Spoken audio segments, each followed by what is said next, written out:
دیکھو ایک بات ذہن میں رکھو, اگر مدرسے مخلوط ہو جائیں جن میں صبح و شام قال اللہ اور قال الرسول پڑھایا جاتا ہے, تو وہ بھی کیا ہو جائیں گے, تباہ ہو جائیں گے. ہمارے ہاں اسکول کے سلیبس کو تو فوکس کیا جا رہا ہے کہ یہ ہونا چاہیے, یہ نہیں ہونا چاہیے. ماحول کو بالکل بھی فوکس نہیں کیا جا رہا کہ کس ماحول میں دینی تعلیم ہوگی. اگر کے پی کے کی گورنمنٹ جو بھی مستقبل میں بنتی ہے, وہ کے پی کے میں پہلی جماعت سے لے کے 10ویں تک قرآن کو لازم قرار دے دے, وہ کہے کہ قرآن لازم ہے, عربی سیکھنا لازم ہے, خدا کی قسم اگر کو ایجوکیشن والا سسٹم ہوا تو یہ قرآن کی تعلیم آپ کو زنا سے نہیں بچا سکتی. یہ قرآن کی تعلیم آپ کو قرآن پر عمل کرنے پر مجبور نہیں کر سکتی. میں کہتا ہوں پہلی جماعت سے لے کے 10ویں تک قرآن نہ ہو, لڑکوں کا الگ مدرسہ اسکول بنا دو, لڑکیوں کا الگ مدرسہ اسکول بنا دو, یہ زیادہ اہم ہے بنسبت اس کے کہ سلیبس میں قرآن کی آیات کو شامل کیا جائے. کیا کریں, کیسے سمجھائیں بھائی؟ قرآن کی تعلیم بھی ضروری ہے مگر اتنی ضروری نہیں ہے جتنا مرد اور عورت کا الگ الگ بیٹھنا, بولو بھائی, زیادہ ضروری ہے. ہم اپنے باپ داداؤں میں اور آج بھی ایسی خواتین کو جانتے ہیں جنہوں نے قرآن نہیں پڑھا مگر قرآن پر عمل اچھی طرح سے کرتی ہیں. ان کو نہیں پتا قرآن میں کیا لکھا ہے, لیکن ان کو پتا ہے کہ غیرت اللہ کا حکم ہے, حیا اللہ کا حکم ہے, شوہر کی اطاعت اللہ کا حکم ہے, بھائیوں سے محبت اللہ کا حکم ہے. یہ 5-6 احکام ان کو معلوم ہے, قرآن ایک لفظ بھی نہیں جانتی. اور ایسی خواتین کو بھی جانتا ہوں الحمد سے لے کے والناس تک پورا قرآن پڑھا ہوا ہے مگر 10 مردوں سے ان کے تعلقات ہیں. قرآن پر عمل یہ زیادہ اہم ہے بنسبت تعلیم قرآن پر. قرآن آپ مرد اور عورتوں کو اکٹھے تعلیم حاصل کرنے کی اجازت نہیں دیتا. میرے پاس میسج آتے ہیں کہ گورنمنٹ اس طرف جا رہی ہے, یہ وعدے کیے جا رہے ہیں کے پی کے والوں سے کہ اماموں کو تنخواہیں دی جائیں گی گورنمنٹ کی طرف سے. بہت اچھی بات ہے, ہونی چاہیے, تنخواہیں بڑھا دی جائیں گی, بہت اچھا کام ہے. جو اچھا کام ہے اس کو اپریشیٹ کرنا چاہیے. قرآن کی تعلیم پہلی جماعت سے لازم کر دی جائے گی, بہت اچھا کام ہے. لیکن اگر آپ کو ایجوکیشن سسٹم لا رہے ہو تو ہمیں ان اچھے کاموں کی ضرورت نہیں ہے, یہ رہنے دو. کیونکہ وہ قرآن اگر لڑکا لڑکی کو ایک ساتھ بٹھا کے آپ قرآن پڑھاؤ گے وہ فتنے میں مبتلا ہوں گے, وہ قرآن موجود ہوتے ہوئے قرآن کی دھجیاں اڑائیں گے. میں پنجاب میں تھا, میرے سامنے ایک واقعہ آیا کہ ایک صاحب, ان کی 2 جوان بیٹیاں, بیٹا کوئی نہیں, کہیں سفر پہ جا رہے تھے تو ایک جوان ینگ مولانا صاحب, بالکل ینگ, ان کو کہا انہوں نے کہ آپ میری بیٹیوں پہ نظر رکھیں, میں سفر پہ جا رہا ہوں. کس کے ذمہ لگایا؟ مولانا, اور وہ بھی جوان. اور آپ میری بیٹیوں پہ کیا رکھیں, نظر رکھیں, اور ان کو روزانہ آ کے قرآن پڑھا دیا کریں. جوان بیٹیوں کو جوان مولانا صاحب سامنے بیٹھ کے کیا پڑھائیں گے؟ بولتے کیوں نہیں؟ قرآن پڑھائیں گے. انہوں نے قرآن پڑھانا شروع کر دیا. پڑھانے والا کون ہے؟ مولانا. اور ان مولانا کے کردار پر اس سے پہلے کبھی انگلی نہیں اٹھی, کوئی 2 نمبر آدمی نہیں تھے وہ, تبھی تو باپ نے اعتماد کیا نا, 1 نمبر آدمی ہے, مشہور تھا نا, کردار اچھا ہے. حماقت دیکھو آپ, اپنی جوان دونوں بیٹیاں بٹھا دی ان کے سامنے اور بتا دیا میں کیا کر رہا ہوں, ٹاٹا میں جا رہا ہوں. بتا رہے ہیں باقاعدہ کہ میں کیا کر رہا ہوں, جا رہا ہوں. ان مولانا صاحب نے قرآن پڑھانا شروع کیا, آنکھ مٹک کے. قرآن کی تعلیم کے دوران کیا ہو رہا ہے, ٹیچر اور اسٹوڈنٹ کے درمیان آنکھ مٹکا سمجھتے ہیں بھائی, اتنا تو جنرل نالج ہونی چاہیے. اس لبرل دور میں اگر آنکھ مٹکا آپ کی سمجھ میں نہیں آتا تو یار یہ کیسی بات ہوئی ہے. آنکھ مٹکا یہ ہوتا ہے کہ پہلے تھوڑی سی نظر ٹکرائی, شرما کے تھوڑا سا یوں کر لیا, پھر یوں ٹکرائی, پھر یوں ایسے.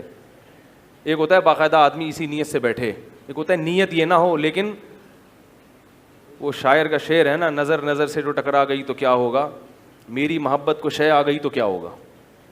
تو پہلے نظریں کیا ہوتی ہیں, ٹکراتی ہیں, پھر آہستہ آہستہ آہستہ آہستہ.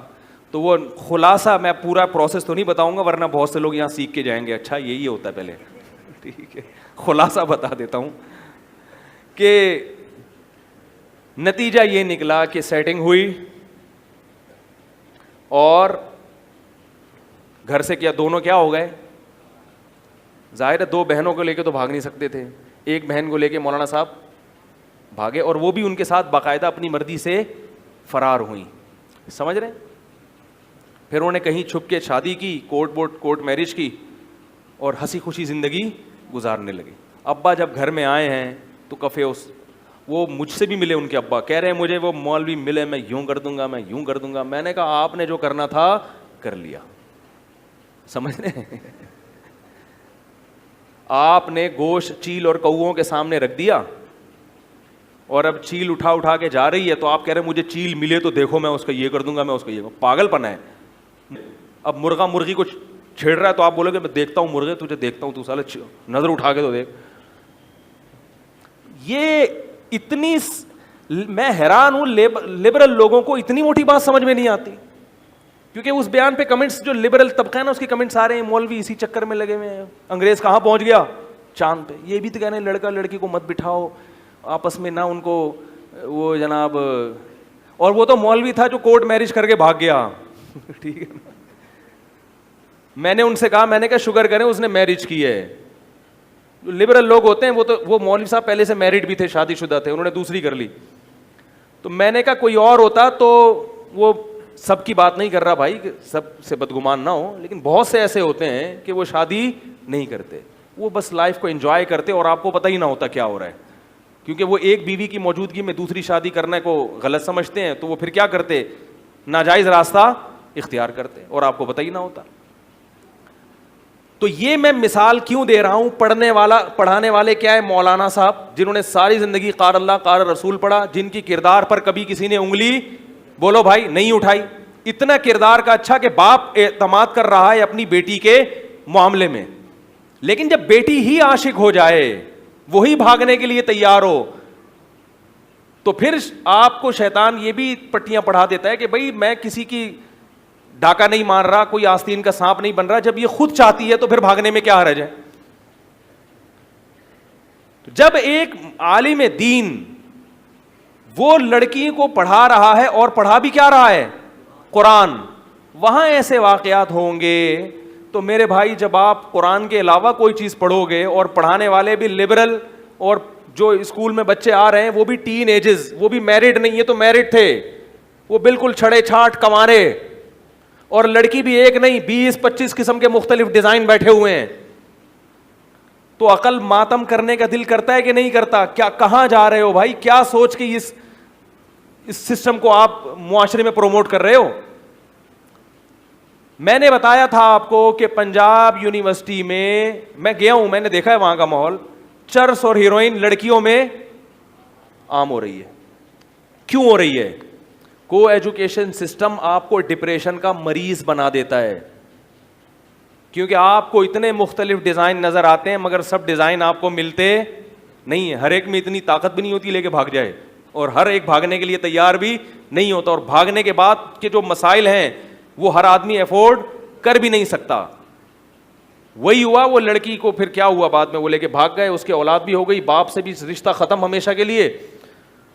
جب اولاد بھی ہوئی ان کی, وہ مولانا صاحب جو فرار ہوئے تھے, اور پھر کیا ہوا کہ میاں بیوی میں انبن ہو گئی, کچھ وقت کے بعد طلاق ہو گئی. اب وہ بچی نہ باپ کے قابل اور نہ شوہر کے قابل, کیونکہ مرد جب یہ دیکھتا ہے کہ بھاگ کے آئی ہے تو اب اس کا تو پیچھے کوئی پوچھنے والا ہے نہیں. وہ بعض دفعہ وہ اس مجبوری سے ناجائز فائدہ اٹھا لیتا ہے, اور نہ بھی اٹھائے تو ہر جوڑے کامیاب نہیں ہوتے. پیچھے والدین کی سپورٹ ہو کہ اگر طلاق ہوتی ہے تو والدین اس کو رکھیں اپنے پاس, باپ نے ہمیشہ کے لیے گھر سے نکال دیا. تو یہ کو ایجوکیشن تھی, اور اس میں پڑھایا کیا جا رہا تھا, قرآن. ہم لوگ آنکھیں بند کر لیتے ہیں. کبوتر کے بارے میں مشہور ہے کہ جب بلی کو دیکھتا ہے تو آنکھیں بند کر لیتا ہے, اور اس خوش فہمی میں مبتلا ہوتا ہے کہ جیسے میں بلی کو نہیں دیکھ پا رہا, بلی بھی مجھے نہیں دیکھ پا رہی. بھائی آپ آنکھیں بند کر رہے ہیں, لیکن یہ گراؤنڈ ریئلٹی یہی ہے جو میں آپ کے سامنے پیش کر رہا ہوں. اس لیے اللہ نے کہا کہ دونوں کو کیا رکھو, ایک دوسرے سے الگ رکھو.